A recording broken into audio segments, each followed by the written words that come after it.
तुळशीचं लग्न म्हणजे भक्तीचा उत्सव, श्रद्धेचा सोहळा आणि संस्कृतीचं सोनं. गाठतो चैतन्याचा कळस, ना स्पर्शतो कधी आळस. नांदते आरोग्य धनसंपदा, ज्यांच्या अंगणामध्ये तुळस. ज्या अंगणामध्ये तुळस असते ना, तिथे देवी देवतांचा वास असतो. म्हणून तर म्हणतात, ज्या घराच्या अंगणामध्ये तुळस आहे ना, ते घर स्वर्गासमान असतं. इच्छा तिथं मार्ग आणि आवड तिथे सवड. कुठलीही गोष्ट माणसाला अशक्य नसते, फक्त मनात इच्छा असावी लागते. मार्ग आपोआप सापडतात. कारण जिंकणाऱ्याची ओळख ही त्याच्या बोलण्यात नसते, तर ती त्याच्या कामात दिसते. वेळ लागला तरी चालेल, पण आपण करू शकतो हा विश्वास सोडायचा नसतो. नमस्कार मंडळी, मी छाया. आपल्या सर्वांचं आपल्या आणखीन एका नवीन व्हिडिओमध्ये अगदी मनापासून स्वागत करते. तर कालच्या व्हिडिओला तुम्ही सगळ्यांनी भरभरून प्रेम दिलं, त्यासाठी मनापासून आभारी आहे सर्वांची. तर हा व्हिडिओ तुळशीच्या लग्नाचा आहे. 2 दिवस काही एडिटिंगला वेळच मिळाला नाही आणि पहिले व्हिडिओ शूट केलेले पेंडिंग होते ना, तर तेच टाकले मी काल परवा आणि मग तुळशीच्या लग्नाचा व्हिडिओ आज अपलोड करते मी. तर सकाळी उठल्यानंतर रोजच्या प्रमाणे मी झाडू मारला, सडा मारला, छोटीशी रांगोळी काढली आणि मोठी काढायची होती दुपारी मला रांगोळी ना, त्यामुळं मी एकदम छोटी काढली होती. पण शूट काहीच नव्हतं घेतलं, कारण मला तुळशीच्या लग्नाची तयारी करायची होती. घरातलं कामं भरपूर होते ना, त्यामुळं मी सकाळी अजिबात टाईमपास नाही केला. बाहेरचं थोडंसं सडा रांगोळी आवरली, घरामध्ये गेले, रोजची देवपूजा केली आणि स्वयंपाक झाले, भांडे झाले, घरातलं सगळं काम आवरलं आणि आदल्या दिवशीचा जो व्हिडिओ होता ना, तो मी एडिट केला, तो पोस्ट केला आणि 3-3:30 वाजता मग कामाला लागले. हे तुळशीच्या लग्नाच्या तयारीला लागले नाही का. तर सगळ्यात आधी हळदीचं लेपन, रांगोळी काढून घेते म्हणलं, कारण कुठलंही असं कार्य असलं ना, रांगोळीशिवाय ते कार्य अपूर्णच वाटतं. तर हळदीचं लेपन केलं मी मस्त उंबरठ्याला आणि पिवळ्याच रांगोळीवरती मी असं लाल कलरचे छापे मारते, म्हणजे ते कलर कॉम्बिनेशन छान वाटतं लाल पिवळं. तर रांगोळी काढली आणि उंबरठ्यावरती मी हळदीचं लेपन केलं होतं ना, तर त्याच्यावरती मी गुलाबाच्या पाकळ्या ठेवल्या, तर खूप छान वाटतं ते. आणि हळदीचं लेपन झाल्यानंतर पोर्चमध्ये मी जरा हळदीनं सारवलं होतं ना, त्याच्यावरती गायत्री पद्म रांगोळी काढते म्हणलं, मोठी आपली नेहमीप्रमाणे काढते तशी, तर ती छान वाटते. कॉमन मी हमेशा तीच काढत असते. फक्त असं काही दिवाळी, दसरा, काही म्हणजे विशेष असं सण असला ना, जसं काही संक्रांत वगैरे असं, मग तेव्हा मी त्या सणाच्या रिलेटेड रांगोळी काढत असते. आणि ही गायत्री पद्म रांगोळी मी हमेशा काढते ना, तर माझ्या एकदम हातात बसून गेली ती आणि मग ती पटापट मी रांगोळी काढून घेतली. त्यानंतर तुळशीजवळ पण मी थोडंसं हळदीने सारवलं होतं आणि त्याच्यावरती पण रांगोळी काढते म्हणलं, तर छान वाटतं नाही का. आणि हे पहा, तुळशीजवळ मस्त अशी रांगोळी काढली मी. पोर्चमध्ये पण रांगोळी झाली होती, हळदीचं लेपन झालं होतं आणि त्यानंतर म्हटलं स्वयंपाक करून घेते थोडा वेळ आहे तर, कारण तुळशीचं लग्न संध्याकाळी लावावं लागतं ना, मग स्वयंपाकाच्या वेळेतच ते तुळशीचं लग्न लावायचं होतं. त्यामुळं म्हणलं आधी स्वयंपाक करते, मग तुळशीचं लग्न निवांत लावता येईन आपल्याला. तर मी स्वयंपाक करून घेतला आणि त्यानंतर मग फौजी साहेबांनी बाजारातून हार, फूल, त्यानंतर ते तुळशीच्या लग्नाचा वाटा मिळतो ना, ते आवळा, चिंच, बोरं असतात त्याच्यामध्ये. त्यानंतर ते ऊसाचे वाढे, सगळं सामान ते घेऊन आले होते आणि सगळं पोर्चमध्ये मुलांनी आणून दिलं होतं मला मग. तर मी तुळशीसाठी हार बनवत होते. फौजी साहेबांनी फुलं आणले होते ना, आणि असं काही सणवार असलं किंवा घरामध्ये काही कार्यक्रम असला ना, राजू, सागर, आकाश सगळेच मला असं भरपूर कामं करू लागत आहेत. कारण मी सगळ्या गोष्टी अशा आनंदाने करत असते ना, तर पोरंसुद्धा अजिबात कंटाळा करत नाही. एकदम असं उत्साहाने ते पण मला करू लागत आहेत. तर दिवाळीचे दिवे होते ना, राजूनी आणि सागरने त्या दिव्यामध्ये तेल घातलं, वाती लावत होते आणि म्हणले, "तू हार बनवते, बाकीची तयारी कर, तोपर्यंत आम्ही सगळे दिवे लावतो." कारण दिवे लावणीचा वेळ झाला होता संध्याकाळचा ना.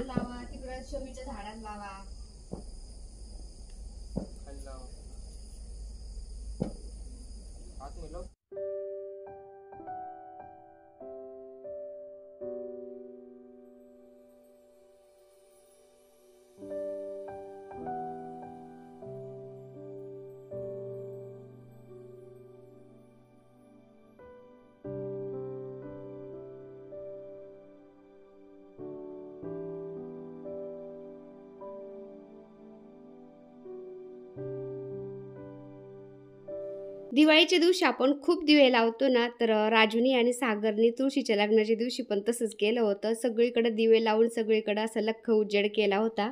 सागरला म्हणलं, "अरे मला तुळशीला साडी नेसवायची, तुळशीजवळ दिवा नको लावू, थोडंसं बाजूला लाव थोडा वेळ." तर नाही म्हणला, "तुला साडी नेसवायला अजून टाईम आहे, तोपर्यंत मी तुळशीजवळ दिवा ठेवतो आणि जेव्हा तुला साडी घालायची ना तुळशीला, त्यावेळेस तू साईडला ठेव" म्हणला. तर सकाळ संध्याकाळ मी अशी देवपूजा, दिवाबत्ती करत असते ना, मुलं पाहतात कधी-कधी, ते पण मला असं मदत करतात ना, तर त्यांना पण सवय लागून गेली मग. आणि जास्त काही वेळ झालेला नव्हता, पण आजकाल आहे ना अंधार लवकर पडतो, त्यामुळे असं वाटतं की लय वेळ झालाय. आणि मध्ये मध्ये फटाक्यांचा पण आवाज येत होता, कारण लोकांच्या तुळशीचे लग्न लागत असते ना, त्यामुळं तुळशीच्या लग्नाच्या दिवशी पण तुळशीचं लग्न लागल्यानंतर फटाके वाजवतात लोक. आकाशने पण फटाके वाजवले असते, पण तो गेला होता बाहेर. तर फौजी साहेब मला आता तुळशीला साडी घालू लागत होते, कारण तिथे ना मी रांगोळी काढली होती तुळशीजवळ, पण रांगोळी काढल्याच्या नंतर पावसाचा एक शिपका येऊन गेला ना, सगळं खाली ओलं झालं होतं. तर ती साडी खाली लोळण म्हणले फौजी साहेब, त्यामुळे मला ते धरू लागत होते. आणि भाचीबाईने मला साडी आणली होती ना, तीच घालते म्हणलं तुळशीला आता, कारण नवीन साडी राहिलेलीच नव्हती. कारण दिवाळीच्या मी 4 साड्या आणल्या होत्या ना मला, त्या मी घातल्या होत्या. आणि प्रमोशनच्या 2 साड्या आलेल्या होत्या, पण थोडा वेळ का होईना ते दाखवण्यासाठी का होईना मी त्या साड्या घातल्या होत्या ना. म्हणलं ती कसं काय घालायची मग तुळशीला. तर तुळशीला घालायसाठी साडीच नव्हती, आहेराच्या होत्या, पण त्या अशा एवढ्या काही खास नव्हत्या. मग तुळशीला घालायसाठी अशी चांगली साडी राहिलेलीच नव्हती, पण ते कोणाला काळजी नाही ती देवाला काळजी. आणि आपल्या मनात इच्छा असली, भक्तिभाव असला ना, देव आपल्याकडून ते करून घेतो. तर तुळशाईने ते आपल्याकडून करून घेतलं. आणि ते भाचीबाईने आणि ती साडी पण आणली होती, साडी पण नवीन घालायला झाली तुळशीला. तर खूप छान वाटलं, नाही तर मग मला नवीन साडी आणावं लागली असती. तसं पण फौजी साहेब म्हणतच होते त्या दिवशी तुला साडी घे, मी नाही घेतली, पण ते भाचीबाईने आणली, मग तीच घातली मी तुळशीला साडी. आणि छान पण वाटत होती. बऱ्याचशा ताईंच्या कमेंट पण आल्या होत्या की ताई साडीचा कलर खूप छान आहे. तर ती तुळशीला पण एकदम मस्त वाटत होती. आणि तितक्यात आकाश पण आला होता, बाहेर गेला तर त्याच्या मित्राकडं तो.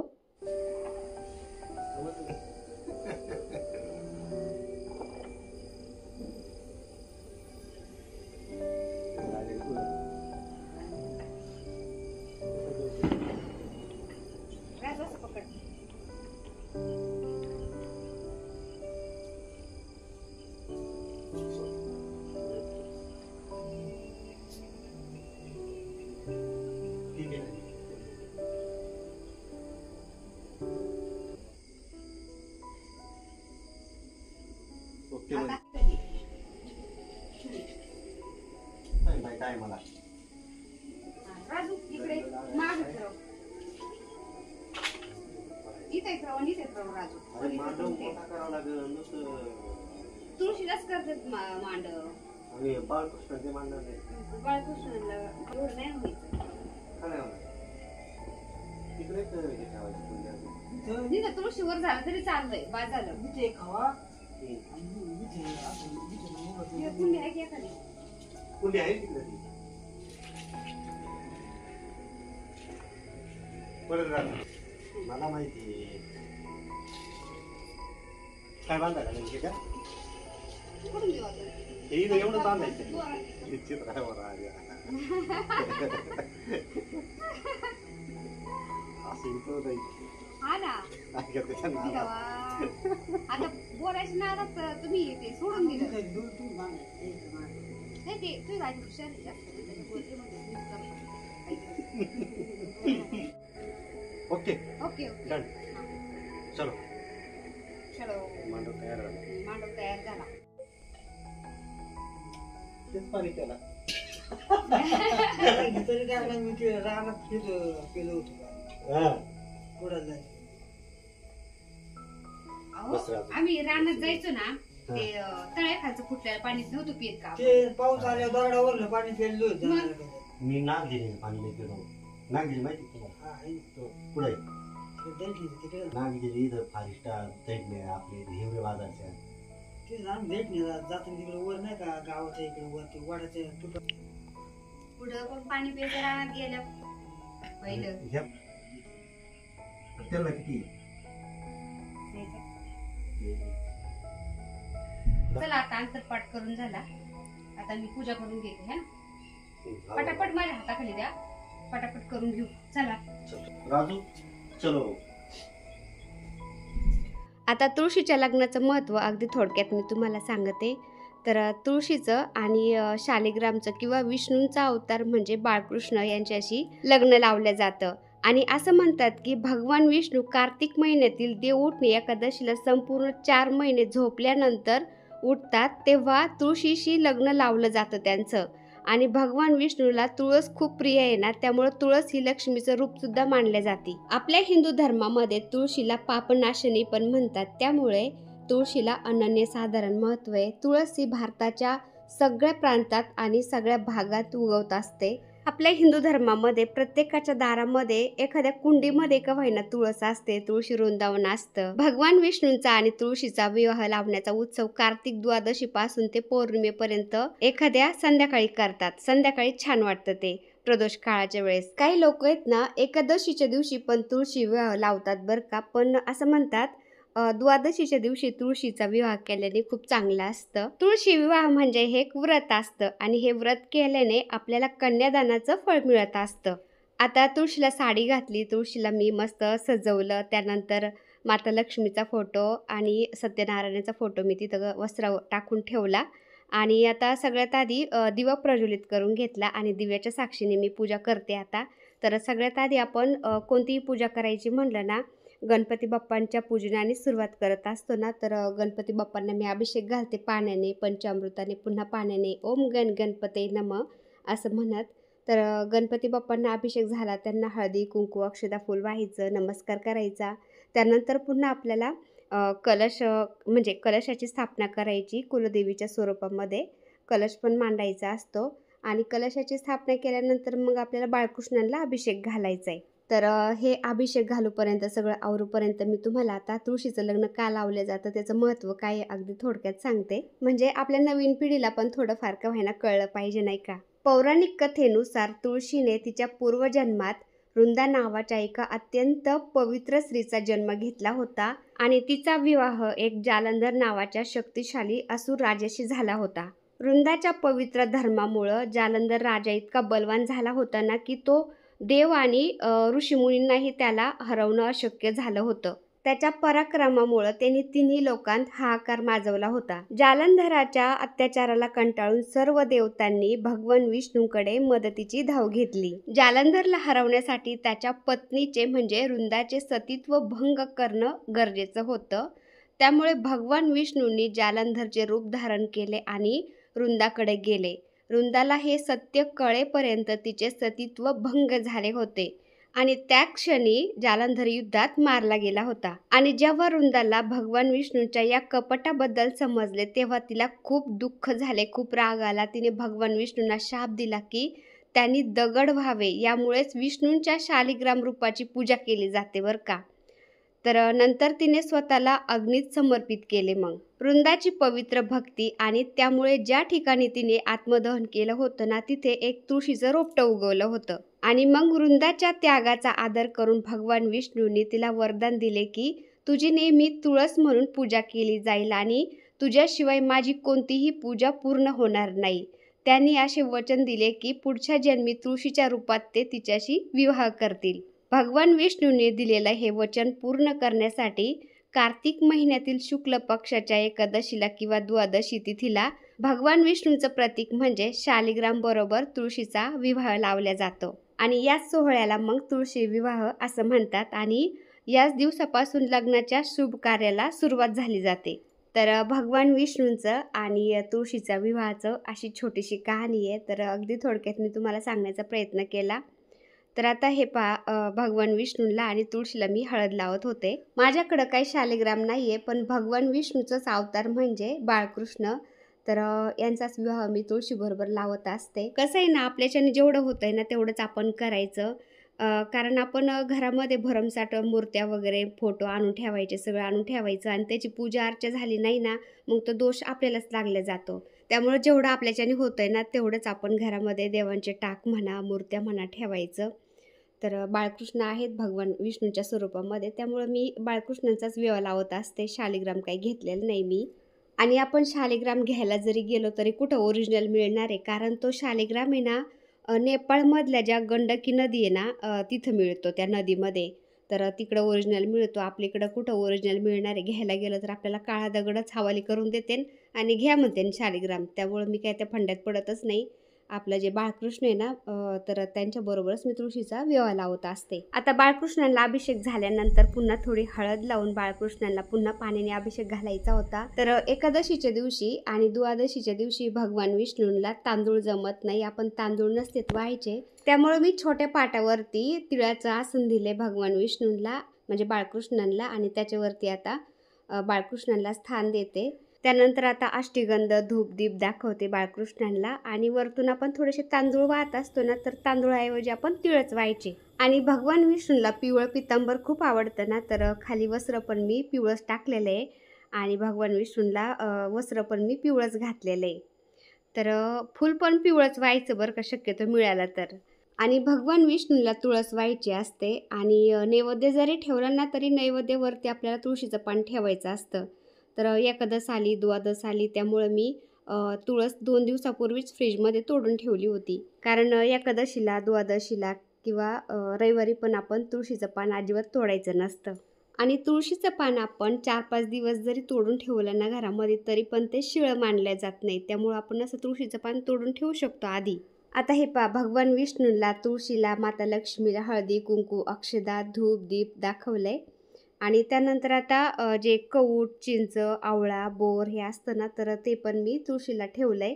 आणि तुळशीची ओटी पण भरायची असती तर ओटी पण भरली. त्यानंतर बांगड्या पण घालायच्या असतात तर बांगड्या पण मी तुळशीला घातल्या होत्या आणि नैवेद्य ठेवला. तर नैवेद्यामध्ये फौजी साहेबांनी मोतीचूर लाडू आणले होते आणि हे आपलं घरातला मेवा वगैरे ते पण ठेवलं होतं मी. आणि गणपती बाप्पांना विडा त्यानंतर गुळखोबऱ्याचं नैवेद्य तर ते पण ठेवलं होतं. तर अशी पूजा झाली होती. आता पूजा झाल्यानंतर आपण बाळकृष्णाचं तोंड फिरून तुळशीकडे करायचं असतं. कारण पूजा करताना तर आपण बाळकृष्णाचं तोंड अलीकडेच ठेवतो आणि जेव्हा आपल्याला अंतरपाट धरून तुळशीचं लग्न लावायचं आहे ना त्यावेळेस आपण बाळकृष्णाचं तोंड तुळशीकडे करायचं आणि मग मंगलाष्टकं म्हणायच्या आणि त्यानंतर मग आरती करायची असते. तर पाठीमागच्या वेळेस आम्ही आधी आरती केली आणि मग मंगलाष्टकं म्हणले होते. तर असं कधी काही गोष्टी आपल्याला माहिती पण नसतात ना, तर बऱ्याचशा ताईंनी सांगितलं होतं की ताई आधी आपण मंगलाष्टकं म्हणायच्या असतात आणि मग आरती करायची असते. तर आम्ही ह्या वर्षी मग तसंच केलं. म्हणजे बघा तुमच्याकडून पण मला भरपूर काही शिकायला मिळतं. भरपूर मावशी ताई आहेत ना त्या पण मला असं समजून सांगत असतात. तर खूप खूप धन्यवाद ताईंनो मावशींनो. स्वस्ति श्री गणनायकं गजमुखं मोरेश्वरं सिद्धिदं बल्लाळो मुरुडं विनायकमहं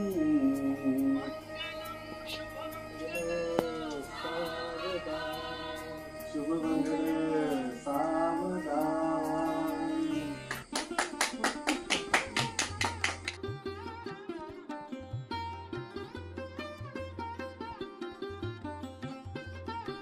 मंगलाष्टकं झाल्यानंतर आम्ही आरती केली आणि आरती केल्यानंतर मग सगळ्यांनी दर्शनं घेतले आणि आता दर्शन झाले सगळ्यांचे. मी तुम्हाला फायनल पूजा दाखवते आता कशी झाली होती. कारण खूप घाई गडबड होती ना, तर तुम्हाला व्यवस्थित पूजा पण दाखवली ना एकदम निवांत.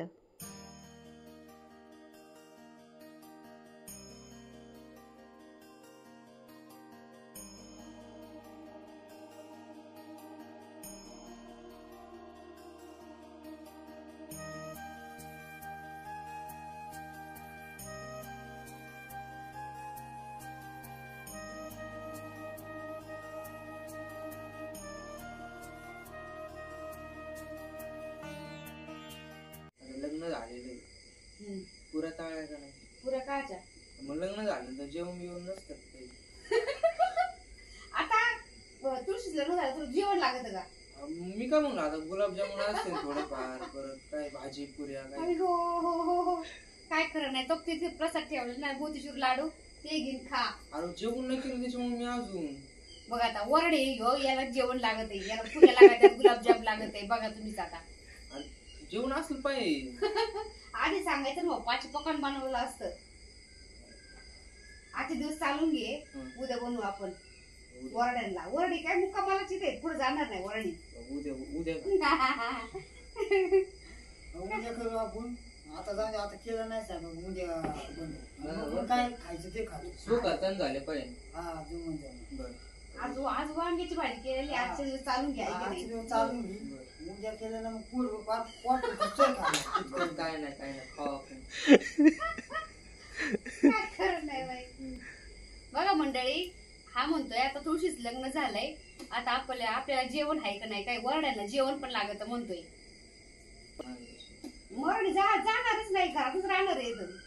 मग वरली बाबा आणणार घरची वरली वरली तुला बाची नाराज केलं वारली.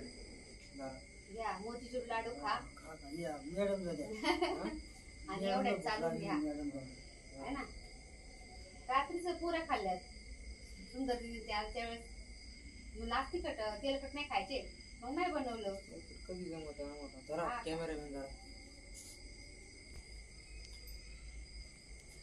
तर बऱ्याच ताई बोलत असतात की सागर हसत नाही किंवा असं काही मजाक मस्ती करत नाही. तर सागर एवढा मजाक मस्ती करत असतो पण असं कधी तो कॅमेऱ्यासमोर नाही करत. तर आज मी ते थोडंसं तुम्हाला दाखवण्याचा प्रयत्न केला. सागर पण खूप मजाक मस्ती करत असतो. तर आता तुळशीचं लग्न झालं ना त्यानंतर म्हणत होता काही वरडांना जेवण वगैरे आहे का नाही, काही पाची पक्वान असतं म्हणला जेवायला. तर दुपारीच मी वांग्याची भाजी डाळ भात चपाती असं बनवून ठेवलं होतं ना, म्हणजे 3-4 वाजता रांगोळी वगैरे झाल्यानंतर बनवलं होतं. तर तो असं मजाक करत होता काही आता गुलाबजाम पाची पक्वान असतं म्हणला लग्नाला. तर चला जेवायला. म्हणलं भाऊ जे दुपारी केले ना तेच खा आणि त्याच्यातच चालून घ्या आता. तर सागर पण अशी मजाक मस्ती करत असतो. तर हे पापडी रांगोळी किती छान दिसते ना. तर चला आज खूप मोठा व्हिडिओ झालेला आहे. तर व्हिडिओ इथं सेंड करते मी आता. व्हिडिओ आवडला असेल तर एक लाईक नक्की करत जा ताईंनो. चॅनलवर नवीन असाल तर प्लीज आपल्या चॅनलला सबस्क्राईब पण करा. चला तर भेटूया पुन्हा अशाच एका छानशा व्हिडिओ बरोबर. तोपर्यंत बाय. व्हिडिओ पूर्ण पाहिला त्यासाठी मनापासून आभारी आहे सर्वांची. सर्वांना श्री स्वामी समर्थ.